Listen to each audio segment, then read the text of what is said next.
So in the second video here, we'll work through the four examples so we can see how these derivative rules get applied. As we started getting more fluent working with exponential and logarithmic type derivatives, we get more comfortable working with different styles of derivatives. These here are going to follow very similar then to some of the stuff that we've already seen. In particular, when we take that log or ln function, it looks very similar when we take the derivative of some of these trig functions here. So in our first one here, if I want to take the derivative, I would have y prime equals, okay, we're leaving the coefficient alone. Again, taking the derivative of these trig functions is a lot of chain rule. We have an outer function, which will be our trig function, and then we'll have our inner function, which is whatever is inside the sine, cos, or tan. So the derivative of the outer function, a derivative of cosine then, is negative sine. And we leave the inner function alone. And now I need to take the derivative of that inner function, and we end up with 6x. Simplifying here then, we can multiply coefficients, and we have the negative here, so negative 30x, followed by sine of 3x squared. And there's our derivative.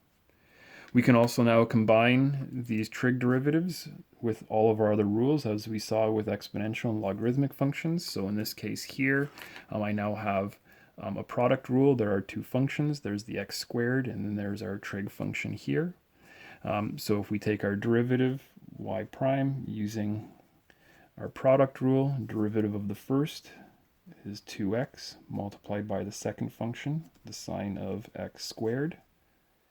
And then we're going to add the first function, x squared, multiplied by the derivative of the second function. And again, this is where we're going to have to use chain rule. I put brackets around this here. As we use chain rule here, derivative of the outer function would be then cos of x squared. And then the derivative of our inner function here would be 2x. We can try and simplify this a little bit. We would have 2x sine of x squared plus 2x cubed times cos of x squared. Fairly simplified. Sometimes it helps in questions to have this factored. So if we wanted to take this a step further, we could say there is a common factor of 2x, which would leave us with sine of x squared plus x squared times cos of x squared. In our third example, we need to be a little bit careful, and the piece that I want to focus on in this example is the fact that we have this squared here. We have sine squared. So before I take the derivative, just a quick reminder that we can also write that squared on the outside. That is the sine of 3x all squared, and for convenience we write that squared in here, but this is what it actually means. This is important as we think about now our chain rule in the order in which we apply our derivatives. My outermost function now is this squared function. The sine or the trig function is my inner function, and my outer function is the squaring function. So as I take the derivative here, the 2 comes out front, and we are left with the inner function. I now need to take the derivative of the inner function, which you'll notice is also a chain rule because this has an inner and an outer function as well. So my next function, my next outer function is sine. The derivative of sine then would be cos of 3x. And then lastly, I now need to take the derivative of the inside of that function, which is just 3. Simplifying here then, we can collect the coefficients. So we would have then 6, and I would have sine of 3x and cos of 3x.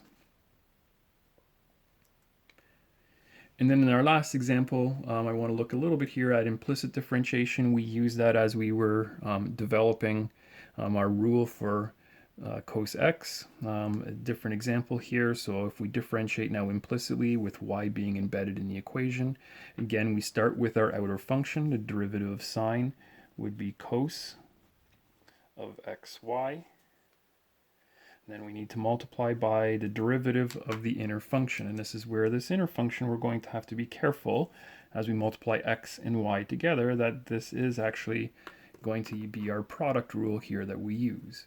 So the derivative of the first is 1 times the second plus the first function x times derivative of the second, which is 1, but because that is y, again, we are multiplying by dy by dx, the derivative of y with respect to x. And then on the right-hand side, we have just x giving us 1. If I distribute here, we would have then cos, sorry, I'm going to write it this way, y cos of xy plus x cos of xy times dy by dx equals 1. And then rearranging, I'm going to subtract this term off and then divide by this stuff here. So we would have then therefore dy by dx equals 1 subtract y cos of xy, and dividing again by this here. So dividing out the x cos of xy. And there is our implicit differentiation. I'll assign some practice questions. Again, if you have any questions or difficulties, please don't hesitate to send me a question. Have a good day, guys. Bye.